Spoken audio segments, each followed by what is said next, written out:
Fala pessoal, tudo bem? Bem-vindos ao meu canal, Rony Analisando as Escrituras. Agora nós vamos abordar quando que Jesus nasceu. Porque se Jesus é um personagem histórico e real, ele teve um nascimento situado em algum momento da história, correto?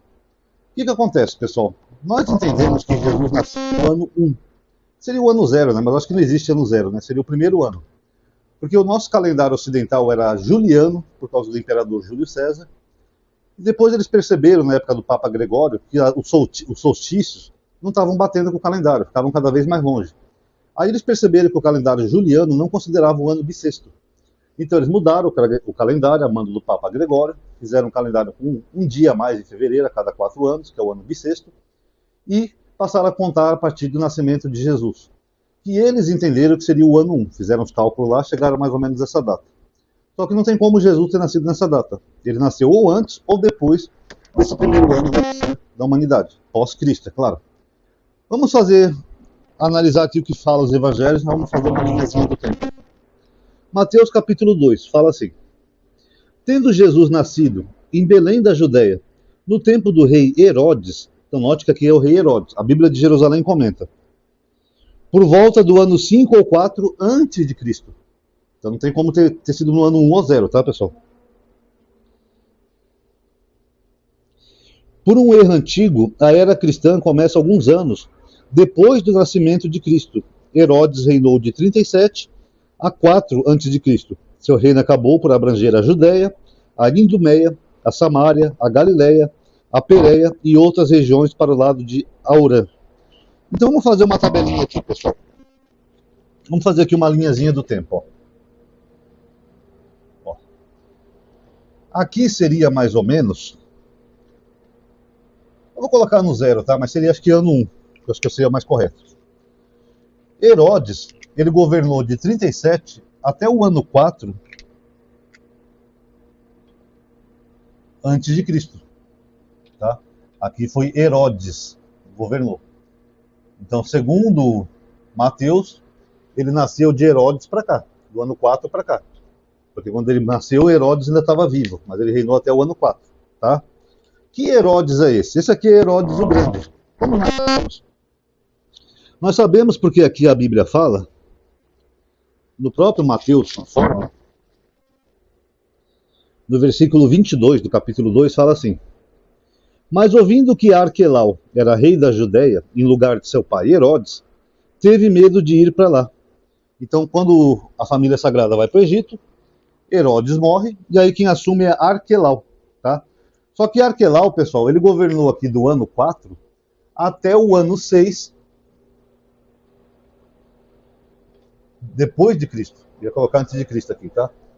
Que era filho de Herodes, aqui, ó, Arquelau. Correto?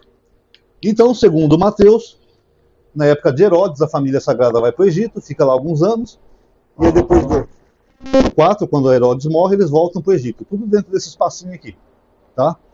Só que segundo Lucas, essa data é diferente. Lucas fala o seguinte, ó.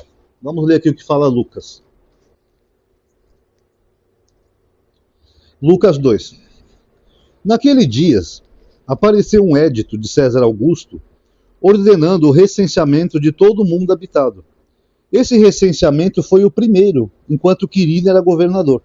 Deixa eu só ver o que a Bíblia comenta aqui.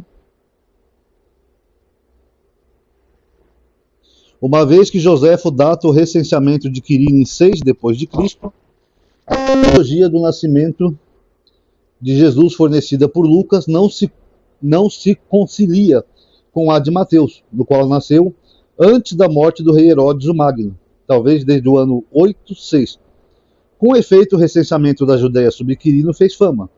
Sua ocasião foi a reorganização do país como província procuratorial, depois da deposição do etnarca Arquelau, filho de Herodes, e provocou a insurreição da Judéia, Galileia, que é mencionado em Atos. Então o que acontece, pessoal? Esse censo que Lucas está mencionando aqui, deixa eu até mostrar aqui para vocês, é o censo de Quirino, que segundo a Bíblia de Jerusalém, ficou até famoso esse censo, né? Agora o que acontece? Esse censo acontece depois que morre Arquelau. Mas morre não, perdão, depois que ele é deposto, o Arquelau. Lembrando que Arquelau começou a governar no ano 6, tá? Deixa eu ver se eu acho aqui a referência para vocês. Aqui, ó, censo de Quirino. Aqui eu estou usando o Wikipédia, mas tem as fontes aqui, ó. O censo de Quirino denomina o censo realizado durante os anos 6 e 7, ó, daqui 6 e 7, nas províncias romanas da Síria e Judéia.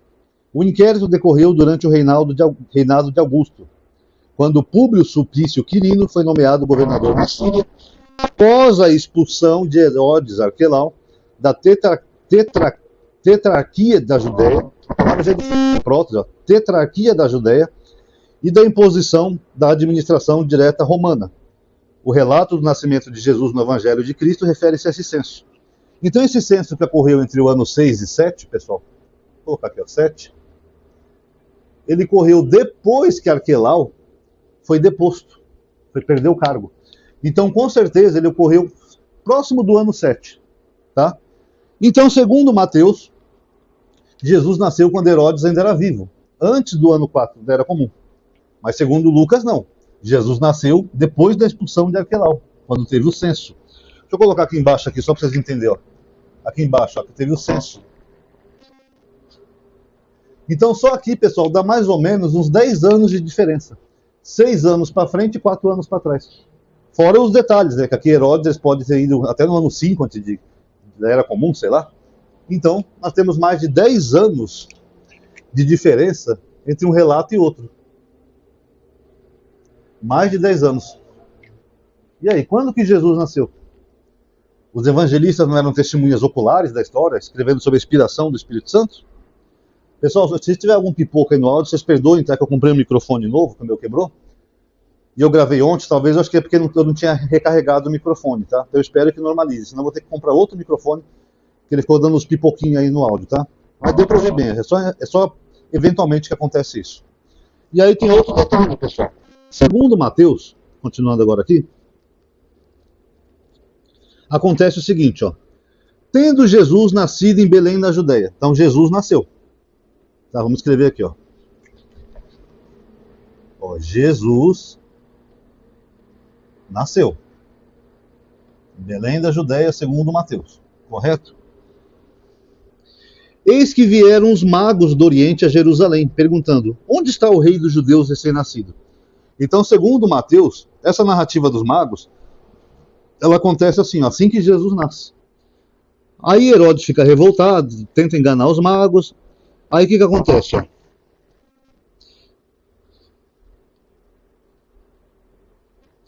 Após a partida dos magos, eis que o anjo do Senhor se manifestou em sonho a José e disse: levanta-te, toma o menino e sua mãe e foge para o Egito. Fica lá até que eu te avise, porque Herodes quer matar o menino. Vocês notaram que não tem nenhum intervalo de tempo aqui, né, pessoal? É tudo imediatamente. É assim que Jesus nasce, já vem os magos. Por que eu estou falando isso? Porque os cristãos, quando eu abordo essa contradição, eles falam que Jesus ficou uns anos ainda em Jerusalém, na Judéia, até ele ir para o Egito, para evitar a contradição com Lucas. Mas aqui o texto diz que não, diz que assim que ele nasceu, os magos já estavam lá, porque os magos queriam adorar o menino Jesus. Foram guiados por uma estrela. Então assim que Jesus nasce, os magos já estão lá, conforme nós limos. Não tem intervalo de tempo. E o que acontece, pessoal? Aqui é Israel. Aqui, vamos colocar aqui que é a Judéia. Judéia. E aqui fica Belém. E aqui, ao norte de Belém, fica Jerusalém. Tá? Uma mapinha improvisada aqui, só para vocês entenderem. Jerusalém, pronto. Mateus diz que assim que Jesus nasceu, ó, tendo Jesus nascido em Belém da Judéia, já vieram os magos.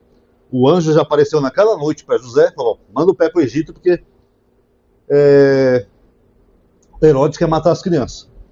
Então, segundo Mateus, perdão, a Sagrada Família faz isso daqui, ó. Eles vão de Belém, eles descem até o Egito. E lá permanece um tempo. Correto? Isso tudo quando Herodes ainda era vivo. Tá?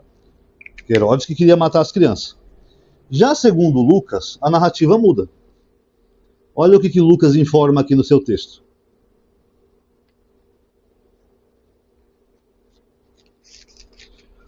Lucas capítulo 2, versículo 21. Quando se completaram, preste atenção, os 8 dias, para a circuncisão do menino, ou seja, manda na Torá, na lei, que toda criança do sexo masculino tem que ser circuncidada ao 8º dia, conforme a lei de Moisés. Foi dado a Jesus, conforme chamou o anjo. Deixa eu só ver aqui se algum versículo antes fala. Deixa eu ler o seguinte, ó. Quando se completaram os dias para a purificação deles, segundo a lei de Moisés, levaram-no a Jerusalém, a fim de apresentá-lo ao Senhor, conforme está na lei do Senhor. Então, o que Lucas informa aqui? Que aos 8 dias, Jesus foi levado para Jerusalém, para completar os rituais de purificação, tanto dele quanto da mãe dele, que são chamadas leis de purificação, que Maria oferece lá 2 pombinhas no templo. Então, eles foram aqui, ó, de Belém para Jerusalém, tá? De Belém, eles foram para Jerusalém circuncidar o menino Jesus, e isso aqui, ó, após Arquelau ter sido deposto. Já lá, finalzinho do ano 6 depois de Cristo. Quem que está certo nessa história, pessoal? Mateus, que falou que eles foram para o Egito. Ó, Mateus fala que eles foram para o Egito, de Belém, no ano 4 a.C., ou é Lucas que fala que eles foram para Jerusalém no ano 6 depois de Cristo? Tem como harmonizar isso, pessoal? E por que Lucas não menciona essa matança de inocentes? Aliás, só Mateus menciona, né? Nenhum outro evangelista cita isso. Por que só que Mateus menciona isso? Paulo não fala nas epístolas, nada, não tem. E como é que João Batista escapou se João Batista era um primo de Jesus com uma diferença de 6 meses, segundo Lucas? Ele não mandou matar todas as crianças aqui da região? Será então que João Batista escapou? Para ser até honesto para vocês, para mostrar como a minha pergunta é válida, tem um evangelho apócrifo chamado Evangelho da Natividade de Jesus, ou Proto-Evangelho de Tiago, que fala que João Batista e sua mãe Isabel se esconderam numa caverna. A caverna abriu uma fenda, eles entraram e a caverna fechou. Só para vocês verem como desde o 1º século já tinha essa dúvida. Como é que João Batista escapou desse suposto massacre? E é um massacre que é só narrado em Mateus. E essa diferença aqui de 10 anos. Como é que foi o nascimento de Jesus, afinal? Ele nasceu aqui antes de Cristo e fugiu para o Egito? Ou ele nasceu aqui depois de Cristo e foi para Jerusalém? Complicado, né, pessoal? Os crentes tentam harmonizar. Não, amadinho, porque ele foi para o Egito depois que ele já tinha mais de 2 anos, porque Mateus fala que eram crianças abaixo de 2 anos. Então, primeiro eles circuncidaram o menino e depois foi para o Egito. Beleza, fera? E essa diferença aqui de 10 anos, como é que fica? Como é que se elimina isso? Quando foi que se deu isso? Nasceu aqui ou ele nasceu aqui? Sendo que aqui, na época do censo de Quirino, segundo Mateus, ele já devia ter 10 anos de idade. Já era um garoto de 10 anos. Complicado, né, pessoal? Isso prova o quê? Que os evangelistas não foram testemunhas oculares. Isso não é inspiração divina, tá? Para contradizer um absurdo tão grande desse. E eles não faziam ideia de quando Jesus nasceu. Jesus é um personagem construído e cada um inseriu na época que quis. A verdade é essa. Tanto que nós temos aquela história de Yeshua ben Pandira, que ela se situa quase 100 anos antes de Cristo, que também é uma história construída, mas que o autor colocou lá na época do rei, esqueci o nome do rei e da rainha, eu não vou lembrar aqui agora, mas é por volta de 100 anos antes de Cristo. Então é a mesma coisa, cada um situa a história. Podemos chamar isso de uma história real? Não, é só uma construção, pessoal, não tem como, não bate nada entre os dois evangelistas. A não ser que o Espírito Santo bebeu um pilequinho e inspirou coisas diferentes para os outros. Ah, eles foram testemunho ocular, amadinho. Foram? E não sabiam quando que o Messias deles, o Deus em pessoa, nasceu? É o mesmo que eu falar assim, as Torres Gêmeas aconteceu em 2024. Todo mundo sabe que não aconteceu, pessoal. É um fato que todo mundo sabe. Foi setembro de 2001. Então é a mesma coisa. Eu não vou saber quando que Jesus nasceu, se eu estou ali próximo dos acontecimentos. É forçar demais, né, pessoal? Então tá aí, galerinha. Quem gostou do vídeo já sabe. Dá um like aí, deixa seu comentário, compartilha aí. Tudo isso dá engajamento, tá bom? Espero que tenha dado para entender. Muito obrigado a todos aí que assistiram. Espero que alguém responda essa questão, né? Quando que Jesus nasceu. Muito obrigado a todos que assistiram. Paz a todos.